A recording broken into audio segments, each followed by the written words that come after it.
Ardi, kamu ingat aku? Itu suara perempuan, tapi bukan suara ibuku. Bukan teman, bukan siapa-siapa. Suaranya serak, panjang, seperti bercampur dua suara sekaligus. Lihat aku, Ardi. Satu kali saja.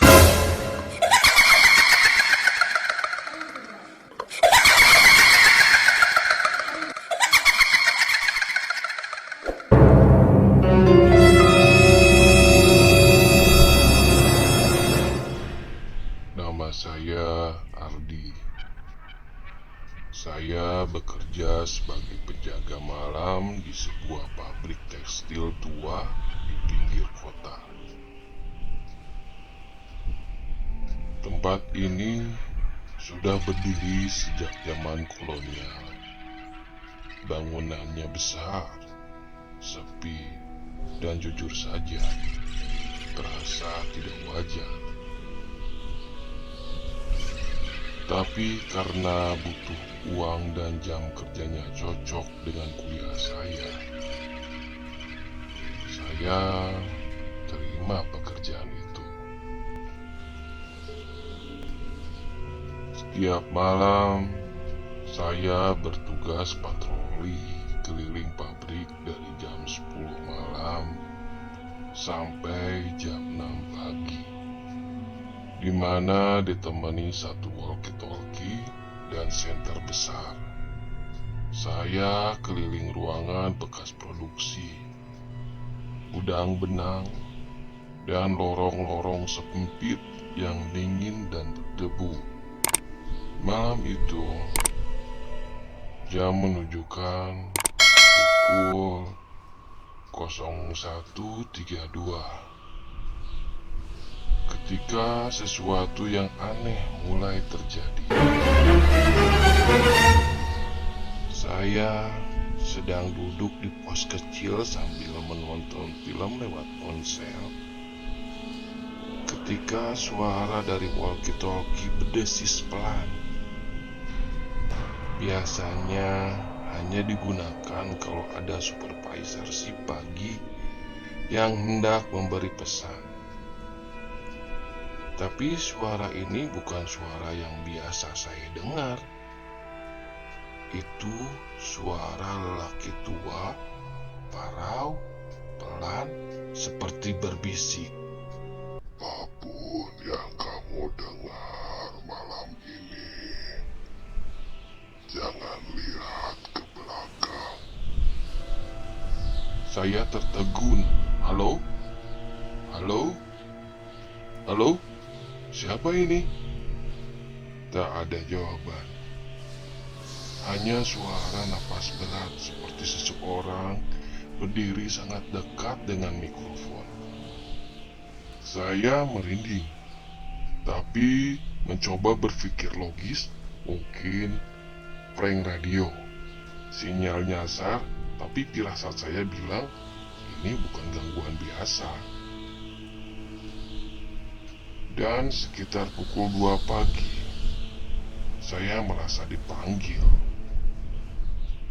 Bukan dipanggil lewat suara keras, tapi semacam tarikan batin. Ada sesuatu yang mendorong saya untuk mengecek lorong belakang pabrik, tempat yang biasanya saya hindari karena terlalu gelap dan lembab. Saya menyalakan senter dan mulai berjalan. Semakin dalam saya masuk, udara terasa dingin dan lembab. Langkah kaki saya bergema sendiri di lantai beton. Bau lembab bercampur sesuatu yang busuk. Tiba-tiba, suara itu terdengar lagi dari walkie-talkie.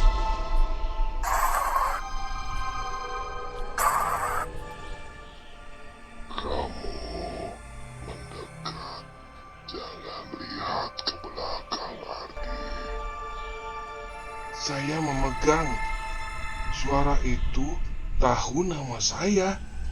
Padahal saya tak pernah menyebutkan identitas saya. Saya ingin berbalik, melarikan diri, tapi langkah kaki terdengar di belakang saya. Langkah yang berat, pelan seperti seseorang yang pincang. Langkah kaki itu semakin dekat. Napas di belakang leher saya terasa hangat. Tapi saya ingat pesannya. Jangan lihat ke belakang. Saya menahan napas. Tubuh saya gemetar.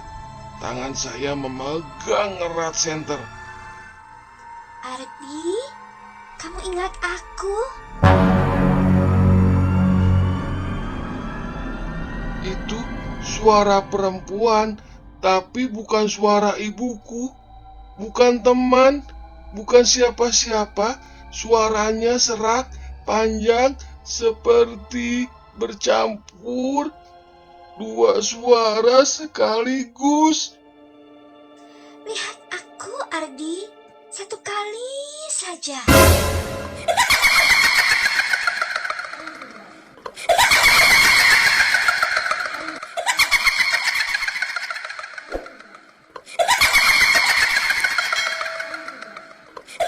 Tangisan terdengar jeritan, lalu suara tertawa melengking tinggi berubah menjadi raungan. Saya berlari, tak peduli apapun, saya harus berlari sampai kembali ke pos.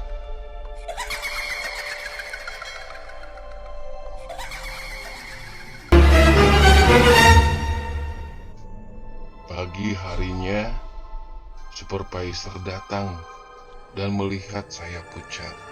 Tubuh saya gemetar dan duduk di lantai.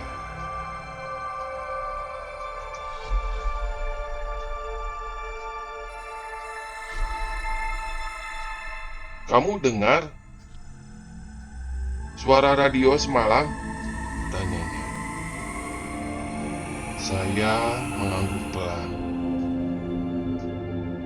Lalu ia menatap saya dalam-dalam. Lalu berkata pelan, penjaga sebelumnya juga dengar. Dia menoleh. Sekarang dia dirawat di rumah sakit jiwa. Matanya terbuka terus, tapi kosong. Seolah dia melihat sesuatu. Hari itu juga saya mengundurkan diri sebagai security di pabrik itu. 3 hari kemudian, saya membersihkan kamar kos. Saat hendak mengambil jaket dari gantungan, saya menemukan walkie-talkie pabrik itu masih menyala. Padahal saya sudah mengembalikannya. Suara lirih terdengar dari speaker.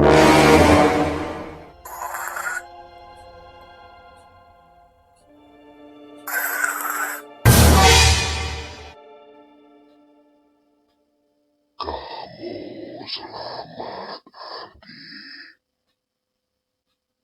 Tapi aku masih di belakangmu. Saya menoleh dan dunia pun menjadi gelap. Itu tadi cerita ini malam Jumat, semoga dapat menghibur. Maaf kalau ada kata-kata yang salah. Kalau ada di antara pemirsa semua punya cerita horor dan mau kita angkat ceritanya di sini, bisa ceritain pengalamannya lewat email kami. Saya undur diri. Wassalamualaikum warahmatullahi wabarakatuh.